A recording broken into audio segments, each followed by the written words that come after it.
सारे खास मेहमान हमारे साथ इस मसले पर बहस करने के लिए जुड़ चुके हैं। भारतीय जनता पार्टी के राष्ट्रीय प्रवक्ता गुरु प्रकाश पासवान, जेडीयू की राष्ट्रीय प्रवक्ता डॉक्टर अनुप्रिया, समाजवादी पार्टी के राष्ट्रीय प्रवक्ता अनुराग भदौरिया, शिवसेना उद्धव गुट के राष्ट्रीय प्रवक्ता किशोर तिवारी, राजनीतिक विश्लेषक कांग्रेस का पक्ष रखने वाले निखिल जैन और वरिष्ठ पत्रकार अनंत विजय जी। आप सभी का बहुत बहुत स्वागत है। मैं सबसे पहले किशोर जी आपसे शुरुआत कर रही हूं। इंडिया गठबंधन की इस वक्त हैसियत क्या है, किस मुकाम पर है? चलो, मैं नीतीश कुमार जी का अभिनंदन करता हूं। हम तो इंटैक्ट है, हम इंटैक्ट है। अनुराग को पूछो, हाँ, या हमारे सब अलाइज को पूछो, हम तो इंटैक्ट है। और जो कुछ डिफरेंसेस है वो हम में है। आपको इतना खुश होने की जरूरत नहीं है। मोदी को 29 में सत्ता से हटाने के लिए हम कटिबद्ध है। और एक बात बताओ, आप कितने भी मंसूबे बांधो, लेकिन मशीन अगर साथ दे जाए तो ये क्या चुन के आएंगे। और अभी भी बता रहा हूं, लोग बिहार के कह रहे कि ये कैसा हो गया, कैसा हो गया ये, कैसा लेकिन हो गया चलो मतलब? अरे भैया, ट्रेनें चली, वोट 3 लाख बढ़ गए, पैसे की बरसात हुई, 50,000 करोड़ रुपयों की ये छोड़े। गुरु प्रसाद तुम्हारा फिर भी जमने वाला नहीं है। मैं अभी बता रहा हूँ, ये बीजेपी वाले जमने नहीं देंगे। अभी मैं बता रहा हूँ, अगर संवैधानिक संस्थाएं अपने पास बीजेपी ना रखे और हमारे ध्यानेश जी का साथ न ले, तो मुझे लगता नहीं कि ये एक भी सीट पे जीत के किशोर आएंगे। जी, आपका नाम क्या है? किशोर जी है ना कि मुंगेरी लाल है? अरे भैया, आपका नाम क्या है? किशोर जी है ना? अरे ये किशोर बीजेपी तिवारी। भी दो, अरे भाई बीजेपी किशोर 2 जी, जो सीट, सवाल 1 सीट पूछिए वाली। उसका जवाब दीजिएगा। बेकार आप जबरदस्ती का मेरे से उलझेंगे तो गड़बड़ हो जाएगी। किशोर जी मत किया कीजिए ये सब। मैं सिर्फ आपसे एक सवाल पूछ रही हूँ, आपका नाम क्या है? किशोर तिवारी कि मुंगेरी लाल?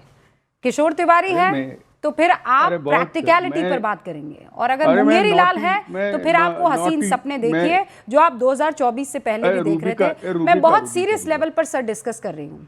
और एक लोकतांत्रिक व्यवस्था में सर कोई भी नहीं चाहेगा कि विपक्ष इस तरीके की स्थिति में हो जैसी स्थिति में आज है। एक मजबूत विपक्ष किसी भी देश के लिए बहुत महत्वपूर्ण है सर, क्योंकि वो सरकार को कहीं भी डिरेल होने से बचाता है। मैं आपसे आज इसलिए इस मसले पर बातचीत कर रही हूं क्योंकि आप लोग हैं कि नहीं हैं, ये ख्याली पुलाव बनाना, मुंगेरी लाल के हसीन सपना देखना सर आप खत्म कर दीजिए। Please come to the practicality, tell me the truth. आप लोग साथ है कि नहीं? और अगर हाँ तो बीएमसी में आप साथ चुनाव लड़ें, कांग्रेस और आप साथ चुनाव लड़ेंगे? नहीं, एक बात बताता हूँ, ये छोटी छोटी स्थानीय स्वराज्य संस्थाओं में कार्यकर्ताओं की लीडरशिप बढ़ाने के लिए अपने अपने स्तर पर एडजस्टमेंट करने का हमारा डिसीजन है। उसको आप बहुत लंबे से मत लीजिए। लेकिन आपकी एक बात से मैं ताल्लुक रखता हूं कि विपक्ष ताल्लुक नहीं, इत्तेफाक रखते हैं। हाँ, इत्तेफाक। अरे क्या बताए, अब हम लोग है ना, अनपढ़ है, गांव के है, इसलिए क्या इतनी इज्जत लोगे। मैं सुनो तो सही। किसान इनका खत्म ही नहीं होता है। अरे भाई, एक चीज करेक्ट कर दी तो अनपढ़ है। तिवारी जी, आप बहुत पढ़े लिखे आदमी हैं, मैं जानती हूँ आपको।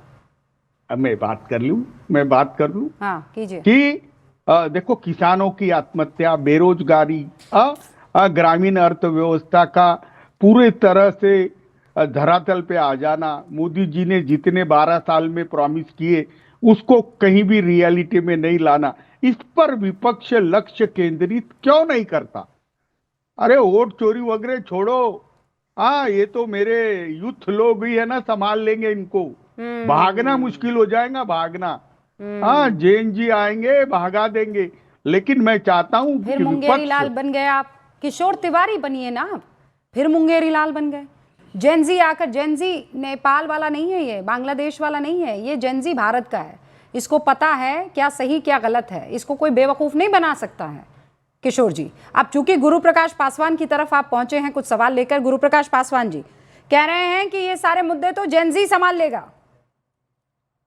नहीं, देखिए, मैं बहुत ही ध्यानपूर्वक सुन रहा था, और रुबिका जी, ये पिछले 1 हफ्ते 10 दिन से जो नैरेटिव चलाया जा रहा है, जब से चुनाव के नतीजे आए हैं, कि 10,000 में ले लिया, चुनाव ये हो गया, मुझे लगता है कि बिहार के मतदाताओं का बहुत बड़ा अपमान है। मुझे लगता है कि बिहार की भूमि ज्ञान की भूमि है। बिहार की भूमि लोकतंत्र की भूमि है। बिहार की भूमि वही भूमि और वही गांधी मैदान है रूबिका जी, जहां शपथ हो रही थी ठीक 50 साल पहले। आपातकाल लगा था देश में, अभी तिवारी जी इशारा कर रहे थे, और आपातकाल के विरोध में देश में पहला क्रांति का बुलंद स्वर उसी गांधी मैदान से ही गूंजा था। और उसी गांधी मैदान में आज नीतीश कुमार जी ने पुनः शपथ लिया है नरेंद्र मोदी जी की उपस्थिति में। आप भूल गए हैं क्या? आरजेडी के नेता है ना सुनील सिंह, क्या बोले थे? चुनाव नतीजों से ठीक एक दिन पहले कहा था कि पटना की सड़कों पे, बिहार की सड़कों पे नेपाल और बांग्लादेश जैसा नजारा बना देंगे। इससे ज्यादा शर्मनाक कुछ हो नहीं सकता है। Bihar is referred to as mother of democracy. लोकतंत्र की जननी की बात होती है रूबिका जी, आप बिहार में थी। वैशाली, यहाँ बैठे आनंद जी आपको बेहतर बता पाएंगे, वैशाली की भूमि, नालंदा की भूमि, विक्रमशिला की भूमि, किशोर तिवारी जी के पीछे महात्मा बुद्ध है। महात्मा बुद्ध को ज्ञान यहाँ प्राप्त हुआ। किशोर जी, मैं आपसे आग्रह करता हूं, आइए हमारे बिहार में थोड़ा ज्ञान की प्राप्ति आप भी करिए। किशोरी लाल की तरह कुछ भी अनर्गल अकारण बातें मत करिए। बिहार के लोग वैज्ञानिक सोच वाले व्यक्ति हैं, साइंटिफिक टेम्पर वाले व्यक्ति हैं, लेकिन इस प्रकार से बुनियादी मुद्दों पे आप लोग चुनाव क्यों नहीं लड़ते हैं? मैं बताना चाहता हूं आपको रूबिका जी, ये लगातार पिछले 3 महीनों से मुकेश सहनी, उनको वंचित कर दिया, स्वर्गीय शरद यादव के बेटे, उनको वंचित कर दिया। हद करते हैं आप लोग। समाजवाद का बैनर, समाजवाद मर गया है, समाजवाद कहां चला जाएगा? अरे समाजवाद के आइकॉन थे ना शरद यादव। भैया इनको संभालो, शरद यादव जी को टिकट, शरद यादव इनको जी संभालो। धांधली पे और टिकट किसको दिया? अरे धांधली पे नहीं बोल रहे भैया। अरे सुनिए, समाजवाद की शरद बात यादव करें। जी, किशोर जी रुकिए, शरद यादव जी के 10 सेकंड गुरु प्रकाश जी। और किशोर जी, समाजवाद के भाई जो सबसे मजबूत झंडा बुलंद करने की बात करते हैं, वो तो यहाँ बैठे हुए हैं स्टूडियो में, है ना। उनसे मैं समाजवाद पर जरा बात कर लूं कि यहाँ ये इंडिया गठबंधन में कितना समाजवाद है ना, इसीलिए वो महत्वपूर्ण। हाँ अनुराग जी प्लीज सच्ची बताइए। हाँ बिल्कुल बता रहा हूँ। मैं कई जगह पर आज जो है किशोर तिवारी कह रहे हैं मैं और अनुराग तो एकदम लव कुश की तरह है, हम जो है ये पादुका तुम ले जाओ, मैं वहाँ जंगल चला जाता हूँ। ये कहने को अच्छा लगता है सर, लेकिन किशोर तिवारी की ही पार्टी के एक प्रवक्ता आनंद जी बकायदा क्लियरली कह चुके हैं कि आप लोगों ने हमारा जीना मुहाल कर दिया है। Now tell me the truth. देखिए एक चीज तो आपको माननी पड़ेगी कि लोकतंत्र में जब मजबूत दलों का गठबंधन होता है तो मजबूत बातें भी होती हैं।